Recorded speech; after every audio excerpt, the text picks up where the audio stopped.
afternoon, everyone. It's an exciting time to be back. We had a little hiatus break in between with year end and getting everything started back for 2025. Super excited for today's episode of Living with Integrity, episode 4. We've got two special guests today, Kenneth Niquette, who is the Chief Marketing Officer for Integrity Dental Services, and Shane Treadaway, who is our Chief Sales Officer. Gentlemen, thank you for being here and taking the time. Super excited for some of the stuff we're going to talk about. How, really when people think dental laboratory, they don't think much of sales. They don't think much of marketing. Traditionally, it's been a lot of, more of the mom and pop approach because of the analog services for so many years. It was hard to sort of be that nationwide dental laboratory. Kudos to Glidewell and the people like that. They were able to do it. But now in the digital space and age we live, we've got 3 locations and we have a nationwide footprint. We've got clients in 48 states. So I want to sort of today start out first by letting each of y'all give your background, of course, so the listeners know who you are. But then I want to sort of dive down in how Integrity Dental Services has really taken a dynamic approach in understanding today's age of marketing, which I think is going to be a super fun segment for people to get to talk about.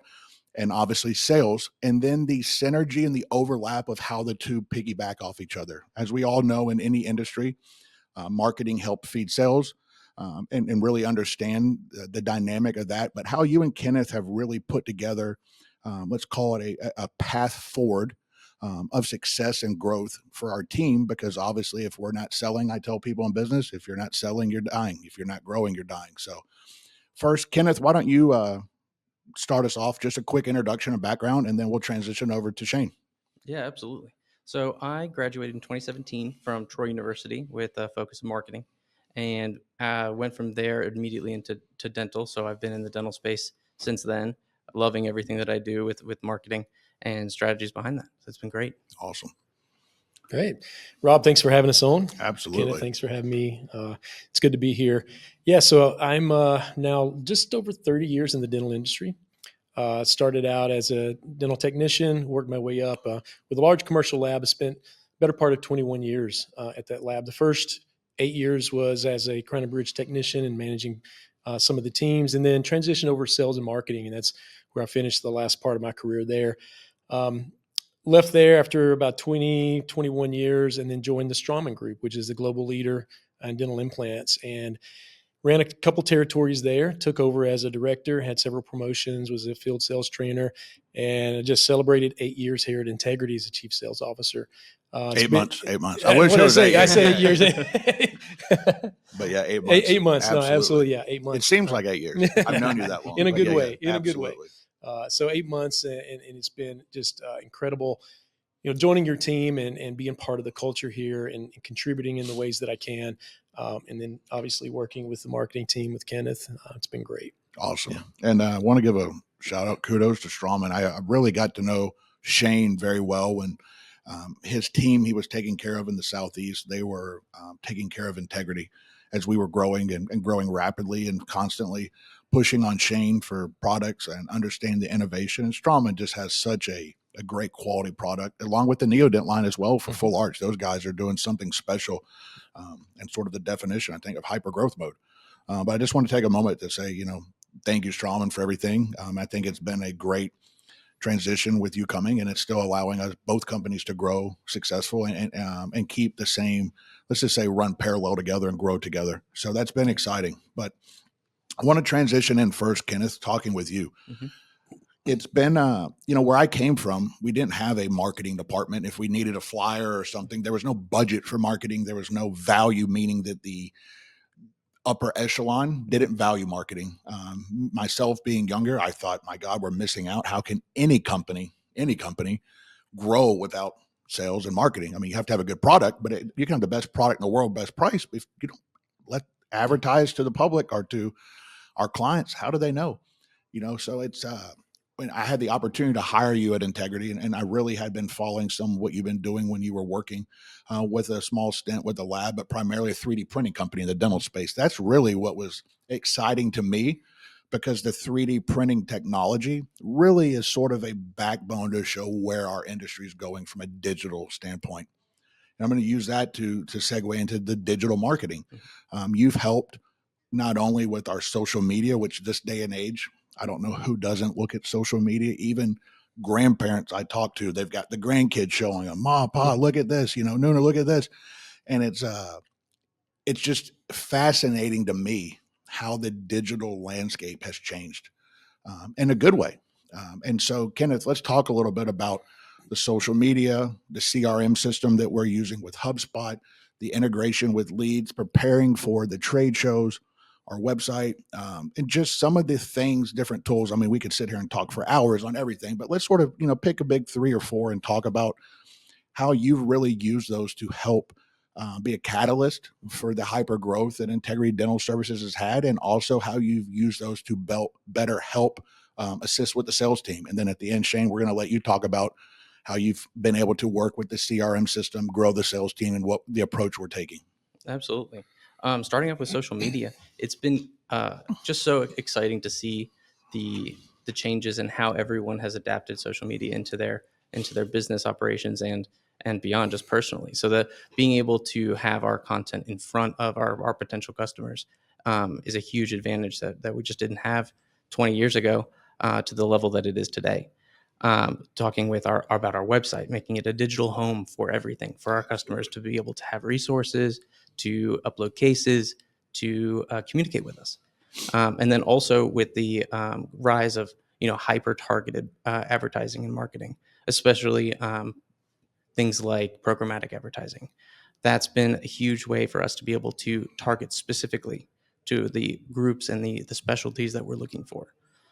Going into things with social media for our content development, brand recognition, that's been huge for us. And people talk about, oh, I saw you guys post about insert the topic that we were talking about, Right. or things, awareness that we don't necessarily directly have a communication, but people are following. Correct. People are understanding and learning. Also, our reach with the digital marketing and digital space is unprecedented. We have a huge ability to speak directly in a customized format to our customers and potential customers, which gives us a huge advantage of making them feel that we know their business, that we understand them, that we have the resources and the staff to be able to help them. A lot of the success that we've had through marketing has been through our digital efforts specifically, and being able to reach an audience beyond just our local area. One question for that. Let me stop you for a second, because obviously, you know me, I'm a guy, I don't mind spending money. I love spending money, but I love an ROI that comes with it. So in reaching those potential clients through digital platforms, going to all these trade shows, everything we're doing, Kenneth, for those listening, how are we capturing that data so that we can know that, for example, we targeted 100 potential prosthodontists. How do we know who's looked at our website? How do we know when we send out a quarterly newsletter? How do we know someone stopped by our booth and they scanned a QR code? It's important that we capture that data, not only for the sales team to go after, because they wouldn't take the time to scan a QR code if they weren't interested or request data, but how are you keeping all that data, and how are you organizing it to feed the engine? Because that's truly what the sales team is. It's an engine, guys. For those of y'all listening, I'm a salesperson at heart. I got lucky and stumbled my way into a CEO role, but I love sales. That's who I am. I love to talk. I love competing. And I think in sales, it gives you that ability to compete. If someone's better than you, prove it. Let's get on the field and let's compete. So how are you capturing all of that digital data? Because for years, it was keep a Rolodex, and here's this person's business card, and call and pull out literally you pull out the yellow pages and you track down where you're going to go. And then I remember MapQuest, we would track out where we're going to go see for potential sales clients. This day and age, at the touch of a button, we can send push notifications to the sales team's phone. We have digital maps that you've put together of potential routes. We have 8 full-time delivery drivers that are driving routes. So all of these things, getting back to the original question, how are you capturing and using all that data that marketing's getting to help drive sales for Shane and his team? Absolutely. So our CRM, we use HubSpot, and Absolutely. and so any form, any page that is submitted, that anyone submits any form on our website, that information is then tracked, and they map that and mark that. So anytime that same IP address or that user comes back to our website, we are able to track their progress along the site, what pages they went to, what things they're interested in, where they submitted a form, what page, being able to get so granular with the details, to be So able to really have a sniper approach instead of more of a bird shot. You're really getting that dialed in on the funnel to know what they're looking at on our webpage. exactly, That's very good. those information gives us, the background information about how to approach the strategy. That also, all of in together, that maps our marketing strategy for going forward. Seeing trends, seeing what people are interested in, seeing what content that we have that has the most engagement, being able to react from that data, from that information, and be able to go forward more confidently, knowing that we're going the right direction, that we have what the customers are interested in, and also knowing where we need to make adjustments, because that, if we have less traction on certain pages, then it obviously means that we need to go and see what the problem is, being able to see what information that people are interested in, to get ourselves in front of them, to get the most accurate information that they want. Um, but our CRM has been invaluable for our operations for marketing, because it then leads into, we have it instantly going to the sales team. So it automatically creates that funnel, where along the funnel they are going to the sales team, the leads and the information, so we can act on that very quickly. Gives us the time in the funnel. We shorten that, so we can hopefully get their business and show them what we're capable of. Perfect. And Shane, while we're on that topic, let's talk about the back end.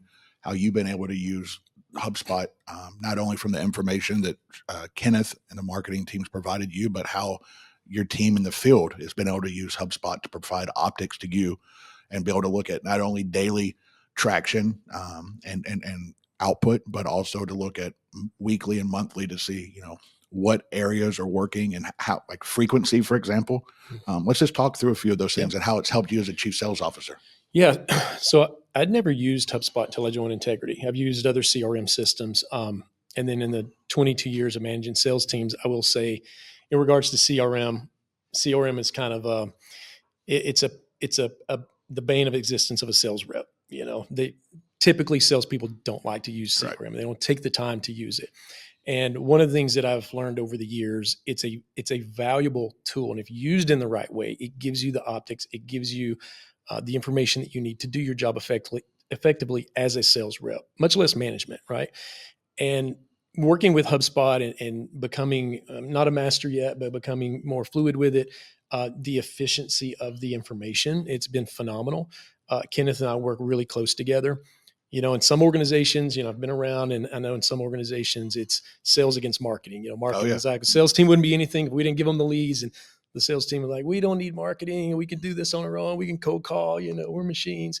But there needs to be harmony and between the two. And when there is harmony and they work together and they have a great tool like HubSpot or a very effective CRM, and if it's used properly, you can be very effective. And so, what I'm doing and working and coaching with the sales team that we have is to use it, look at it as a tool. And the team has adapted very well. They're embracing it. They're using it in the right way. It's given them that information. So it's really expedited the sales process in many ways to get the information that we need to qualify, because, a typical sales process can take time. And if you can expedite the qualification of your target and expedite that, then your closure is a lot faster. So it's been a great, effective tool. There are a lot of other features that we're, looking into and we're investigating to continue to open it up in other areas. But it's given me a great, just great visibility in what the customer's needs are. And we all know, everybody that's listening, you run a business, and even if you're a dental practice or a dental laboratory, a dental company, I hope you have some type of CRM, some type of tracking, because that information, it's vital to your organization. And, in looking at the information, you're able to see when a problem comes up. And we all run a business, so we know, things can happen in every organization, but we're able to get on top of that problem much faster. Because the team now, they'll just tag me, and it's great because we have the app on our phone. It's on all of our devices. It all works in harmony, wherever you're at any point in time. almost to a fault because, on the weekends you're wanting to hang out at the pool and enjoy the time, but it's easy just to open up the app and you can kind of see what's been going on and get on top of things. And I think too, it's nice because obviously, especially in integrity, we want to have a pathway forward for everyone for growth, Yes. promotion. So let's just say, for example, we take John Doe, who's in Territory A, let's just say North Georgia for argument's sake, and you see that they're really hitting goals, producing, and there's a chance for a sales manager or some other position in line. And Shane, you decide you want to go ahead and promote them, and then we bring in, John Smith and to take over that same territory. It's nice having all of that documented so they can see all the offices that the prior salesperson went and saw. Hey, don't go to this office. They wouldn't pay their bill. Hey, I went in this office 4 or 5 times. Their brother owns a dental lab. It's a dead end. Those types of notes and understanding, because time is money. And it's very valuable for us to understand the landscape. It doesn't matter if you're selling dental or vacuum cleaners. You want to understand your target audience. You want to be the most efficient and effective as you possibly you can with your time. And for us, growth, I mean, we're not looking to plateau. We're not looking to go backwards. We're wanting you and I have talked, our goal is to hire 5 to 10 quality sales reps per year and keep establishing territories for them. There's no way to do that. And as we grow territories, Southeast, Northeast, you're going to have regional managers and directors, and they're going to need optics so we can hold them accountable for their team. 100%. So it's very important what we've established through marketing and through sales. It's not just to sit here and be big brother and look over someone's shoulder. It's for the big picture of the company. And also, too, when we have trade shows, leads come through. Kenneth, you've done an amazing job with the QR codes. I call them like the hot links that people can scan and get information. And as we capture all that data, we put it in Excel, we look at, we can very quickly quantify and qualify and disqualify people that are not good. It could be, hey, look, this guy came by our booth, but the sales rep's been by there 4 or 5 times. They send a few cases, and unfortunately, in this industry, it's the nature of the beast. You get some people that don't want to pay their bill. That's right. Don't waste your time with them. Yeah. So it's important to have access readily available. And it's important, like you said, that as a CEO, it's important for me, for all departments to have synergies, but it's important, most importantly, for sales and marketing to run parallel. I always want you guys to compete, and I want you guys to drive each other better and talk a little smack. Oh, yeah. But at the same time, it's healthy for culture. It's healthy for performance. And I always tell people, I'm a firm believer that competition drives performance. If you're someone who's a go-getter and you want more in life, you want more for yourself, for your family, not just financially, but promotions, reputation, those types of things, that's who we want at Integrity. And I think that's who our customers want, because if you just don't care and you give someone, Shane, you and I have talked about this. Sorry, I'm the master of getting off topic, but I'll bring this back circle in a minute. It's really hard bringing in a sales rep because the balance between a nice salary, because you don't want people not able to pay their bills. You want them to have a good living, but you don't want them so comfortable that the commission and the aspect, if they're the type of person that it just sort of becomes, if it comes, it comes. Mm-hmm. It's fine. It's really walking a tightrope to understand that, hey, you have to hit X. Let's talk about some of the 3 areas that, and I don't mind sharing with, just so full disclosure, share with, our audience sort of the 3 areas that our sales team has to hit on to qualify for the quarterly bonuses and those types of things each nature, because I think it's important in any industry that people are motivated. They got to have skin in the game. Right. Same thing. We've worked with marketing. We've worked with technicians. If people aren't motivated and they just see more and more work come, the company does better. The company makes more money. Everyone above you is driving a new car, and these types of things are happening, and you're just stuck like the hamster on the wheel. You're going to get disgruntled. Absolutely. There's nothing unhealthier for a company than disgruntled employees. Yeah. So let's talk about sort of those 3 pillars, Shane. So, I think, most organizations would say the right kind of salespeople for your organization are motivated by growth, financial growth, also career growth opportunities. I'm always a big proponent of promoting from within. So as I'm in the interview process, identifying potential candidates, several things that I'll look for. Okay, is this person, are they motivated to grow with the company, to get promoted within the company? And are they motivated to make money? You mentioned earlier about sales and marketing be aligned. And there's so many things in an organization in order to grow, there has to be an alignment in a lot of areas, right? And so what we've done is we've designed the compensation packages so that they are aligned with the goals of the organization. And I think if organizations are not doing that, it's a big miss, because Absolutely. your reps are going to be going one direction, your CEO's got one thing in mind, and then other departments are all over the place. And so there's two parts to it. So the compensation is aligned to the goals that you set as a CEO for us, but also we have I call them pillars or growth strategies. And I think a lot of organizations have these.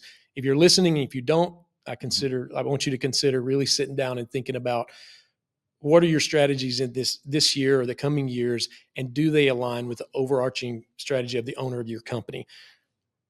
Because I could have a strategy for the sales team, and you could have a strategy or goals for the organization.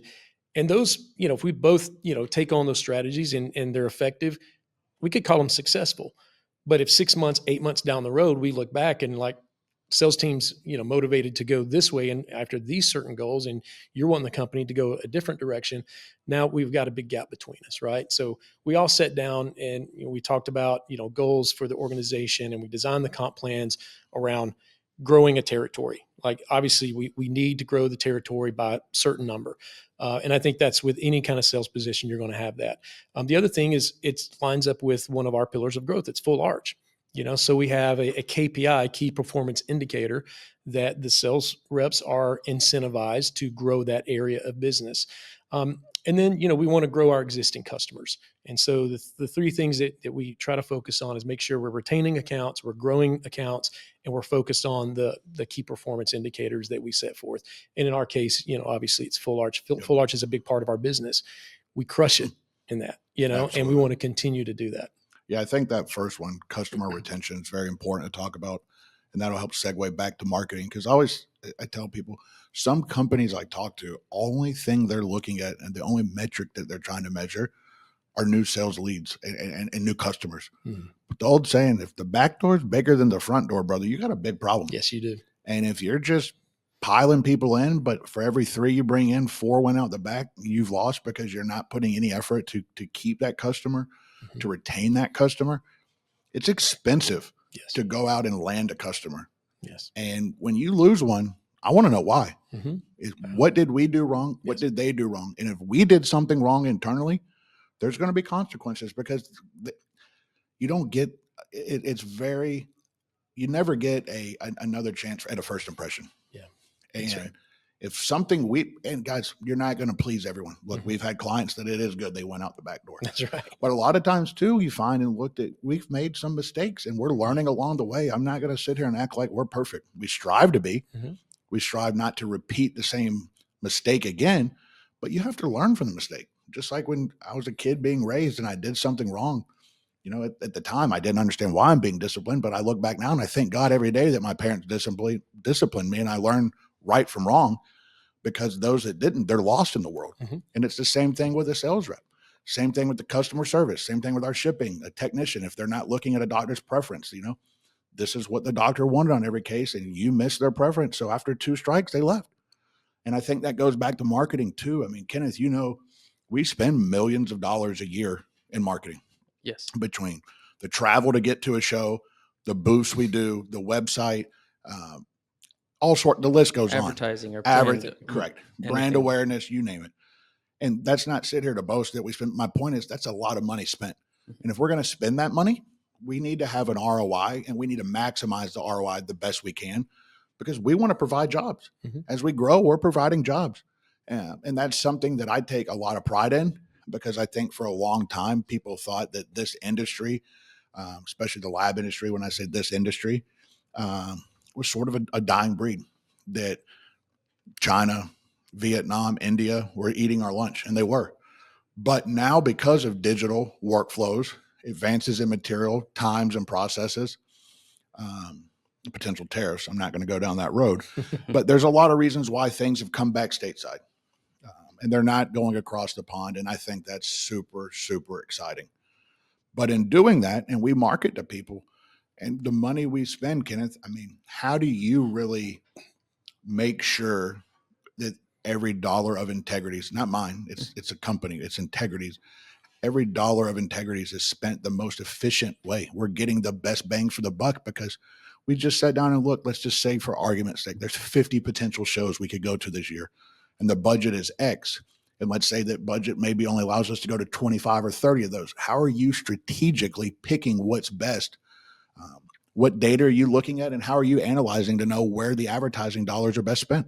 Absolutely. So starting off, since we're aligning with our goals of kind of primarily full arch, and so that we kind of narrow down our filter based on that, what shows are incorporate full arch workflows or education, where are the full arch doctors going, where do they want to learn? We've had a lot of great opportunities with partnering with those events and exhibits that are offering continuing education based on full arch. So that's the number one. Also from where are our existing partners going, our DSO partners, where are they sending their people? Where do we want to be to make sure we're in front of them? So from those aspects, that's how we're deciding what we're tracking or which shows we're going to. Next on tracking with it, we make sure we have all of our leads and everything funneled through our CRM. We go and compare that with at various staging points, 30, 60, 90, 180 days on in our lab management system about the spend and from the customers that we received tracked in those events that we attend or partnerships and learning events, hands-on workshops, things like that. We learn where the areas that we've had the most success. So taking that information that helps to determine where we're going in the future. I've definitely really enjoyed learning the ways of kind of doing a MQL marketing qualified lead and defining that and how it defines for integrity specifically. Then going in there and sharing the lead with the sales team for them to qualify and to follow up on. So the flow between having a CSO has been phenomenal. Shane and I work hand in hand. We work. I talk to him multiple times a day about various subjects, about where we're going, our strategy, making sure we're aligned at every point. But all of that going in is how we track and monitor our strategy and the spend that we're doing with the budget that we have. So it's been an exciting opportunity and exciting challenge that I want to make sure that Integrity is both represented the best way we can and also the most efficiently on cost. Absolutely. Yeah, it's one thing we always say, regardless of the company, protect the brand at all costs. Yes. Because you can do 100 things right, but you do one thing wrong, and that gets talked about the most. That's human nature. Humans love to talk about negative things, point the finger. And not to keep harping on CRM, but I want to bring it up again because I'm passionate about it, because it's such a valuable tool. If the sales team is not using it properly at these shows and tracking, the interactions, when they do, that gives you the data, part of the data that you need to know what's working. Right? And so I just want to stress the importance of it again. It's when we're out there, HubSpot has a feature where we can scan a business card and drop a contact in there. So all that information that we're pulling together helps support you, because otherwise you don't know if we're not tracking it. We're just kind of throwing it against the wall and see what sticks. Right. And it's very expensive and costly to do that. Absolutely. Yeah. Well, gentlemen, I think that's been a great part. I had in mind that this was going to be a 2-part podcast because there's some other things I want to transition and go about. We try to keep these around 30 to 45 minutes for our viewers. We're going to come back. These two will be back in the next 2 to 3 months for part 2. I hope everyone here enjoyed what they're listening to. I want to give a special thanks to Subaru Gwinnett for allowing us to use their studio. Mike and the team here, thank you all so much. And Kenneth and Shane, I want to say thank you both for your time. For the listeners out there, I hope this helped. If there's something that we didn't touch on that you want us to touch on part 2, please shoot us an email, text, however you want to get a hold of us. Kenneth, marketing's here, so get after him. If you can't get a hold of us, easy. That's the guy to talk to right there. But I appreciate all of you for listening, and God bless. 1, 2.